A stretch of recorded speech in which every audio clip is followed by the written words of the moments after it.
Hi ಸ್ನೇಹಿತರೆ, welcome to our channel Mithun Raj ಅಡುಗೆ ಮನೆ. ಇವತ್ತಿನ ವಿಡಿಯೋದಲ್ಲಿ ಸ್ಪೆಷಲ್ ಆಗಿ ನಾನು ರೇಷನ್ ಅಕ್ಕಿನ ಬೆಳೆಸ್ಬಿಟ್ಟು ಗರಿ ಗರಿ ಆಗಿರುವಂಥ ಪಡ್ಡನ್ನು ಯಾವ ಥರ ಮಾಡಬೇಕನ್ನ ತೋರಿಸ್ತೀನಿ.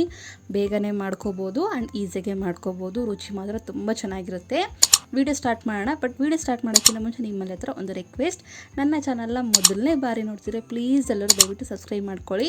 ಆ್ಯಂಡ್ ಪಕ್ಕದಲ್ಲೇ ಬೆಲ್ ಬಟನ್ ಇರುತ್ತಲ್ವ, ಅದನ್ನು ಕ್ಲಿಕ್ ಮಾಡಿದರೆ ನಾನು ಯಾವಾಗ ವೀಡಿಯೋಸ್ ಹಾಕಿದ್ರೆ ನೋಟಿಫಿಕೇಷನ್ ನಿಮ್ಮವರೆಗೂ ಬರುತ್ತೆ. ತಡ ಮಾಡಿದ್ರೆ ವಿಡಿಯೋ ಸ್ಟಾರ್ಟ್ ಮಾಡೋಣ. ಮೊದಲನೇದಾಗಿ ಒಂದು ಮಿಕ್ಸಿಂಗ್ ಬೌಲಲ್ಲಿ 1 ಲೋಟದಷ್ಟು ನಾನು ರೇಷನ್ ಅಕ್ಕಿನ ಹಾಕ್ತಾಯಿದ್ದೀನಿ. 1 ಲೋಟ ಹಾಕಿದ್ದೀನಿ. ನೆಕ್ಸ್ಟ್ ಅರ್ಧ ಲೋಟದಷ್ಟು ಅವಲಕ್ಕಿ, ಗಟ್ಟಿ ಅವಲಕ್ಕಿನ ಹಾಕಿದ್ದೀನಿ. ನಿಮ್ಮ ಹತ್ರ ಇದು ಇಲ್ಲಾಂದರೆ ಪೇಪರ್ ಅವಲಕ್ಕಿ ಆಗಿರ್ಬೋದು, ಮತ್ತು ಮೀಡಿಯಮ್ ಅವಲಕ್ಕಿ ಬರುತ್ತಲ್ಲ ಅದನ್ನು ಕೂಡ ಹಾಕ್ಕೊಳ್ಳಿ. ಬಟ್ ನಾನಿಲ್ಲಿ ಅರ್ಧ ಲೋಟ ಅವಲಕ್ಕಿ, 1 ಲೋಟ ರೇಷನ್ ಅಕ್ಕಿನ ಹಾಕಿದ್ದೀನಿ. ಒಂದಲ್ಲ 2 ಸರಿ ನೀಟಾಗಿ ನೀರು ಹಾಕ್ಕೊಂಡು ತೊಳೆದು ರೆಡಿ ಮಾಡಿ ಇಟ್ಕೊಂಡಿದ್ದೀನಿ. ಇವಾಗ ಇದಕ್ಕೆ ಬಿಸಿ ನೀರನ್ನು ಆ್ಯಡ್ ಮಾಡ್ತೀನಿ. ಬಿಸಿ ನೀರು ಹಾಕ್ಕೋಬೇಕು. ನಾವಿಲ್ಲಿ ಜಸ್ಟ್ 1 ಅವರ್ ಮಾತ್ರ ನೆನೆಸ್ತಿದ್ದೀವಿ, ಅದಕ್ಕೋಸ್ಕರ ಬಿಸಿ ನೀರು ಹಾಕ್ಕೊಂಡ್ರೆ ಬೇಗ ಅಕ್ಕಿ ಮೆತ್ತಗಾಗ್ತವೆ. ಇವಾಗ ನಾನು ನೆನೆಯೋಕ್ಕೆ ಬಿಡ್ತೀನಿ. 1 ಅವರ್ ಆದಮೇಲೆ ತೋರಿಸ್ತಾ ಇದ್ದೀನಿ ನೋಡಿ, ನೀಟಾಗಿ ನೆಂದಿರ್ತವೆ ಅಕ್ಕಿ. ಇವಾಗ ಇದನ್ನು ನೀರು ಹಾಕ್ಕೊಳ್ದೇ ಮಿಕ್ಸಿ ಮಾಡ್ಕೋಬೇಕು. ಇವಾಗ ಮಿಕ್ಸಿ ಜಾರಲ್ಲಿ ಹಾಕ್ಕೊತೀನಿ. ನಾವೇನು ಮಾಡ್ತೀವಿ, ಪಡ್ಡು ಮಾಡಬೇಕಂದ್ರೆ ಮುಂಚೆನೇ ಒಂದು 6ರಿಂದ 7 ತಾಸು ನೆನೆಸ್ಬಿಟ್ಟು ನಂತರ ಫರ್ಮೆಂಟೇಷನ್ ಮಾಡಿಕೊಂಡು ನಂತರ ಬೆಳಿಗ್ಗೆ ಎದ್ದು ಮಾಡ್ಕೊತೀವಿ. ಆ ರೀತಿ ಏನೂ ಇಲ್ಲ, ಆರಾಮಾಗೆ ಮಾಡ್ಕೋಬೋದು. ಬೆಳಿಗ್ಗೆ ನಾವು ತಿಂಡಿ ಮಾಡಬೇಕನ್ನೋ ಟೈಮಲ್ಲಿ ಬೆಳಿಗ್ಗೆ 1 ಅವರ್ ನೆನೆಸ್ಬಿಟ್ಟು ನಂತರ ಮಾಡಿಬಿಟ್ರೆ ಸೇಮ್ ಟು ಸೇಮ್ ಅದೇ ಟೇಸ್ಟೇ ಬರುತ್ತೆ. ನೀಟಾಗಿ ಮಿಕ್ಸಿ ಮಾಡ್ಕೋಬೇಕು. ಪಡ್ಡು ಕನ್ಸಿಸ್ಟೆನ್ಸಿ ಯಾವ ಥರ ಇರುತ್ತಲ್ಲ ಸೇಮ್ ಟು ಸೇಮ್ ಅದೇ ಥರನೇ ಇರಬೇಕು. ನೀರಾಗಿ ಮಾಡ್ಕೋಬೇಡಿ, ಫೈನಾಗಿ ಪೇಸ್ಟ್ ಥರ ಆಗಬೇಕು. ಇಷ್ಟು ನೈಸ್ ಆದರೆ ಚೆನ್ನಾಗಿರುತ್ತೆ. ಇಷ್ಟೇ ಆಗಬೇಕು, ಹೀಗೆ ಆಗಬೇಕು.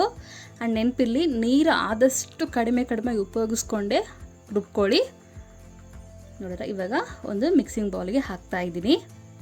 ಮಿಕ್ಸಿ ಜಾರಲ್ಲಿ ಇರೋದನ್ನೆಲ್ಲ ಈ ಥರ ಮಿಕ್ಸಿಂಗ್ ಬೌಲ್ಗೆ ಹಾಕ್ಕೊತೀನಿ. ಬಿಸಿ ನೀರು ಹಾಕೋ ರೀಸನ್ ಇದೇನೆ, ಬೇಗ ಅಕ್ಕಿ ನೆನಿತಾವೆ ಅನ್ನೋದು. ನೆಕ್ಸ್ಟ್ ಇನ್ನೊಂದು ಸಾರಿ ಕೂಡ ಹಾಕಿಬಿಟ್ಟು ಮಿಕ್ಸಿಗೆ ಅದನ್ನು ಕೂಡ ಹಾಕ್ತಾಯಿದ್ದೀನಿ. ಆದಷ್ಟು ಕಡಿಮೆ ಪ್ರಮಾಣದಲ್ಲಿ ನೀರನ್ನು ಯೂಸ್ ಮಾಡಿ ಮಿಕ್ಸಿ ಮಾಡ್ಕೋಬೇಕಾದ್ರೆ, ಒಂದು ವೇಳೆ ತೀರ ಗಟ್ಟಿ ಆಯಿತು ಅಂದರೆ ಆಮೇಲೆ ನಾವು ಕನ್ಸಿಸ್ಟೆನ್ಸಿನ ಅಡ್ಜಸ್ಟ್ ಮಾಡ್ಕೋಬೋದು ಪಡ್ಡು ಬ್ಯಾಟರ್ನ. ನೆಕ್ಸ್ಟ್ ಇದು ರೆಡಿಯಾಗಿದೆ. ಈ ಕಡೆ ಒಂದು ಕಡಾಯಲ್ಲಿ 1-2 ಸ್ಪೂನಷ್ಟು ಎಣ್ಣೆ ಹಾಕ್ತಿದ್ದೀನಿ. ಎಣ್ಣೆ ಸ್ವಲ್ಪ ಬಿಸಿ ಆದಮೇಲೆ 1 ಸ್ಪೂನಷ್ಟು ಸಾಸಿವೆ ಹಾಕ್ತಿದ್ದೀನಿ, 1 ಸ್ಪೂನಷ್ಟು ಕಡಲೆಬೇಳೆ. ಇಷ್ಟೇ ಸಾಕು, ಇನ್ನೇನು ಬೇಡ ಇದಕ್ಕೆ. ಇದು ಸ್ವಲ್ಪ ಫ್ರೈ ಆಗಿದೆ ಅನ್ನೋ ಟೈಮಲ್ಲಿ ಗ್ಯಾಸ್ ಆಫ್ ಮಾಡಿಕೊಂಡು ಇವಾಗ ಇದನ್ನು ಪಡ್ಡು ಬ್ಯಾಟರ್ಗೆ ಹಾಕ್ಕೊತೀನಿ. ಸಣ್ಣದಾಗಿ ಕಟ್ ಮಾಡ್ಕೊಂಡಿರುವಂಥ ಹಸಿಮೆಣಸಿನ್ಕಾಯಿನ ಹಾಕ್ತಾಯಿದ್ದೀನಿ.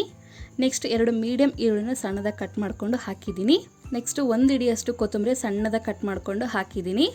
ನೆಕ್ಸ್ಟ್ ಕ್ಯಾರೆಟು 2 ಮೀಡಿಯಮ್ ಕ್ಯಾರೆಟ್ನ ತುರಿದ್ಬಿಟ್ಟು ಹಾಕಿದ್ದೀನಿ. ನೆಕ್ಸ್ಟ್ ರುಚಿಗೆ ತಕ್ಕಷ್ಟು ಉಪ್ಪು ಕೂಡ ಇಲ್ಲೇ ಹಾಕಿಬಿಟ್ಟು ನೀಟಾಗಿ ಕಲಿಸ್ಕೋಬೇಕು. ಒಂದು ವೇಳೆ ನಿಮಗೆ ಇಲ್ಲಿ ಪಡ್ಡು ಬ್ಯಾಟರ್ ಗಟ್ಟಿ ಆಗಿದೆ ಅಂದರೆ ನೀರು ಹಾಕ್ಕೊಳ್ಳಿ, ಇಲ್ಲ ನಾರ್ಮಲಾಗಿ ಕರೆಕ್ಟ್ ಆಗಿದೆ ಅಂದರೆ ನೀರು ಹಾಕ್ಕೊಳ್ಳೋಕ್ಕೆ ಹೋಗಬೇಡಿ.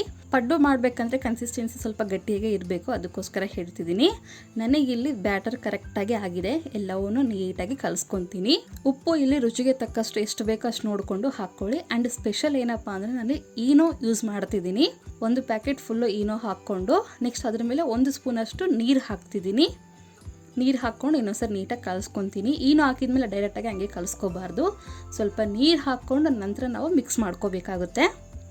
ಈ ರೀತಿ ಈನೋ ಹಾಕೋದ್ರಿಂದ ತುಂಬ ಫ್ಲಫಿಯಾಗೆ ಬರುತ್ತೆ, ಯಾಕಂದರೆ ನಾವು ಅಕ್ಕಿನ ಫರ್ಮೆಂಟೇಷನ್ ಮಾಡೋದಿಲ್ಲಲ್ಲ, ಅದಕ್ಕೋಸ್ಕರ. ಇದು ರೆಡಿಯಾಗಿದೆ ನೋಡಿ. ಕನ್ಸಿಸ್ಟೆನ್ಸಿ ಹಿಂಗಿದ್ರೇ ಚೆನ್ನಾಗಿರುತ್ತೆ, ಹಿಂಗೆ ಇರಬೇಕು. ಒಂದು ವೇಳೆ ನಿಮ್ಗೆ ಗಟ್ಟಿ ಆಯಿತು ಅಂತ ಅನಿಸಿದರೆ ಹೇಳಿದ್ನಲ್ವ, ಸ್ವಲ್ಪ ನೀರು ಹಾಕ್ಕೊಂಡು ಅಡ್ಜಸ್ಟ್ ಮಾಡ್ಕೊಳ್ಳಿ. ಈ ಕಡೆ ಪಡ್ಡು ಅಂಚು ಕೂಡ ಕಾದಿದೆ. ಪಡ್ಡು ಅಂಚು ಕಾದಿದೆ ಅಲ್ವ, ಸ್ವಲ್ಪ ಎಣ್ಣೆ ಹಾಕ್ಕೊಂಡು ಎಲ್ಲ ಹೋಲ್ಸಿಗೆ ಇವಾಗ ಪಡ್ಡುನ ಹಾಕ್ತಾ ಹೋಗ್ತೀನಿ. ಮೀಡಿಯಮ್ ಸೈಜಲ್ಲಿ ಪಡ್ಡುನ ಹಾಕ್ಕೊತಾ ಹೋಗಿ. ತೀರ ದಪ್ಪ ಹಾಕ್ಕೋಬೇಡಿ, ತೀರ ಸಣ್ಣ ಹಾಕ್ಕೋಬೇಡಿ, ಮೀಡಿಯಮಾಗಿ ಹಾಕ್ಕೊಳ್ಳಿ. ಆ್ಯಂಡ್ ನೆನಪಿರಲಿ, ಗ್ಯಾಸ್ ಫ್ಲೇಮ್ ಮೀಡಿಯಮಲ್ಲೇ ಇರಬೇಕು.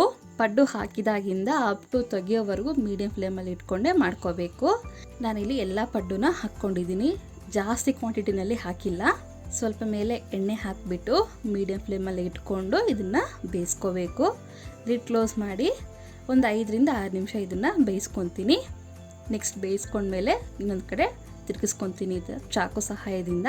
ಈ ಥರ ಎಲ್ಲವನ್ನೂ ತಿರ್ಸ್ಕೊಂಡು 2 ಕಡೆ ನೀಟಾಗಿ ಬೇಯಿಸ್ಕೊಂಡು ನಿಮಗೆ ಇಷ್ಟ ಆಗಿರುವಂಥ ಚಟ್ನಿಯಿಂದ ಸರ್ವ್ ಮಾಡ್ಕೊಂಡು ತಿಂದರೆ ತುಂಬ ಈಸಿಯಾಗಿರುವಂಥ ಗರಿ ಗರಿ ಆಗಿರುವಂಥ ಪಡ್ಡು ರೆಡಿಯಾಗಿರುತ್ತೆ. ಎಲ್ಲವನ್ನೂ ತಿರ್ಸ್ಕೊಂಡಿದ್ದೀನಿ. ಇದ್ರ ಮೇಲೆ ಮತ್ತೆ ಎಣ್ಣೆ ಗಿಣ್ಣೆ ಏನು ಹಾಕಕ್ಕೆ ಹೋಗಬೇಡಿ.